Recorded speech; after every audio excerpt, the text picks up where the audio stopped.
ஓஷோ வந்து 3 வருஷத்துக்கு மேல சைலன்ஸ்ல இருக்கிறாரு. அதன் பிறகு அவர் பேச ஆரம்பிக்கும்போது, அவருடைய சன்னியாசிகள்ல ஒருத்தவங்க வந்து அவங்க கிட்ட ஒரு கொஸ்டின் கேட்குறாங்க. அதாவது, "நீங்க பேச ஆரம்பிச்சதுக்கப்புறம் எங்கள்ல பல பேர் ஒரு விஷயத்த ஃபீல் பண்ணோம். அதாவது நீங்க எங்கள வந்து அடுத்த கட்டத்துக்கு கொண்டு போக போறீங்க அப்படிங்கிறத நாங்க ஃபீல் பண்ணோம். இது உண்மையா?" அப்படின்னு சொல்லி ஓஷோ கிட்ட கேட்குறாங்க. அதற்கு ஓஷோ என்ன சொல்றாரு அப்படின்னா, "அப்சல்யூட்லி ட்ரூ" அப்படின்னு சொல்லி சொல்றாரு. அதாவது நான் வந்து ஜீசஸ் பத்தி, கிருஷ்ணா பத்தி, மகாவீர் பத்தி, புத்தாவ பத்தி எல்லார பத்தியும் நான் பேசினேன். அது எதுக்காகன்னா, எனக்கான சொந்த மக்கள், என்ன ஃபாலோ பண்ற ஓன் பீப்பிள் வந்து எனக்கு இல்ல. அதனால நான் இவங்கள பத்தியெல்லாம் பேச ஆரம்பிச்சேன்.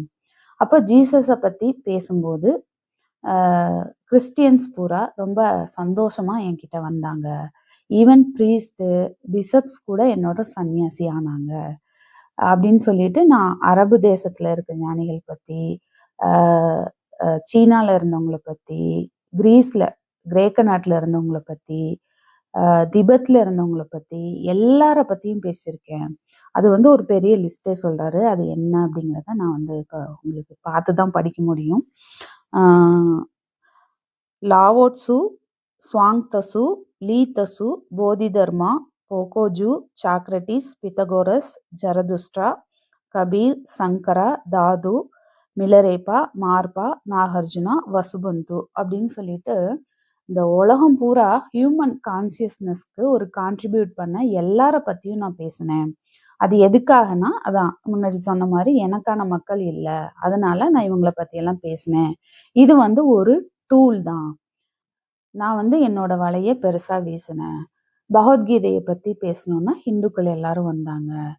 அந்த மாதிரி ஒவ்வொரு விஷயத்த பத்தி பேசும்போது, அந்த இது சார்ந்த மக்கள் என்கிட்ட வர ஆரம்பிச்சாங்க. இந்த மாரி லட்சக்கணக்கான மக்கள் என்கிட்ட வந்தாங்க. அப்போ இதுல இருந்து எனக்கு வந்து என்னோட மக்கள நான் தேர்ந்தெடுக்கிறதுக்காக தான் இந்த சைலன்ஸ நான் வந்து பயன்படுத்தினேன்.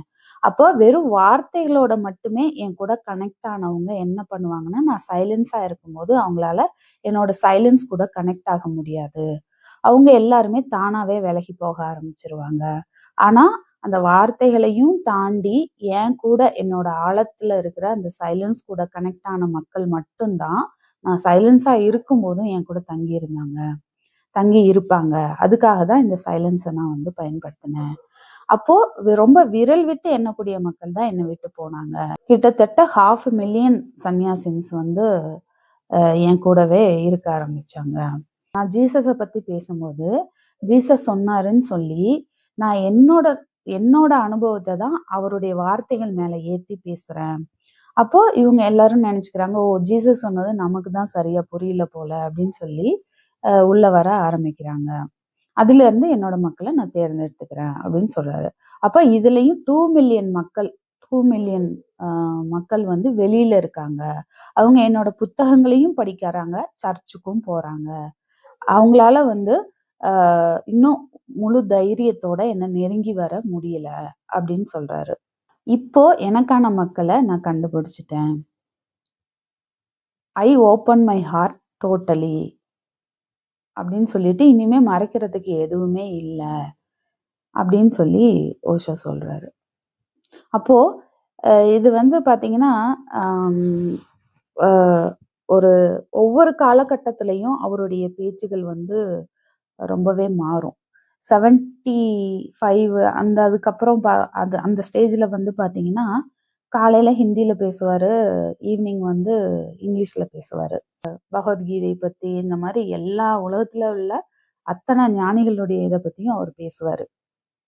தம்மபதம் பத்தி அந்த மாரிலாம் பேசியிருக்காரு. புத்தருடைய தம்மபதம் பத்தி எல்லாம் பேசியிருக்காரு.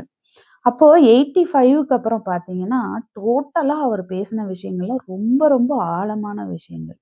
அதனால தான் நான் வந்து நெறைய பேத்துக்கிட்ட பேசும்போது சொல்லுவேன், ஓஷோ சொன்னது எல்லாமே அ தனக்கானதா எல்லாரும் எடுத்துக்க முடியாது. ஏன்னா, லட்சக்கணக்கான மக்கள் தன்னோட நாடு, தன்னோட சொத்து பத்து எல்லாம் வித்து அவர்கிட்ட இருக்கணுங்கிறதுக்காக அ டெய்லி மெடிடேஷன் பண்ணிட்டு, அங்க வந்து ஒரு ஒர்க்கிங் மெடிடேஷனும் பண்ணிட்டு, அவருக்காக வாழ்க்கையவே இங்க வந்து வாழ ஆரம்பிச்சாங்க. அந்த மாதிரி அவருக்காக உயிரையும் குடுக்க தயாரா இருந்த மக்களுக்காக பேசியவை அவ. பேசியவை அந்த வார்த்தைகள் எல்லாமே. அப்போ நம்ம 100% சொசைட்டில இருந்துகிட்டு எதையுமே விட தயாரா இல்ல. ஓசோ வந்து இதுல சொல்றாரு என்னன்னா, அந்த கட்ஸ் இல்லாத மக்கள், சில லட்சம் மக்கள், இந்த 2 மில்லியன் மக்கள் வந்துட்டு 2 மில்லியன் மக்கள் வந்து 50, 50யா இருக்காங்க. அதாவது அவங்க வந்து பாஸ்ட்ட டிராப் பண்ணிட்டு பிரசன்ட்ல வாழ்றதுக்கான தைரியம் இல்ல. அதனால அவங்க என் புக்கையும் படிச்சுட்டு சர்ச்சுக்கும் போறாங்க அப்படின்னு சொல்றாரு. அதனால ஒரு ஆழமான ஒரு விஷயத்துல நம்ம உள்ள போகணும் அப்படின்னா முழுமையா அது உள்ள போகணும். அப்போ மட்டும்தான் நமக்கு வந்து அந்த ஞான நிலை வந்து சாத்தியப்படும்.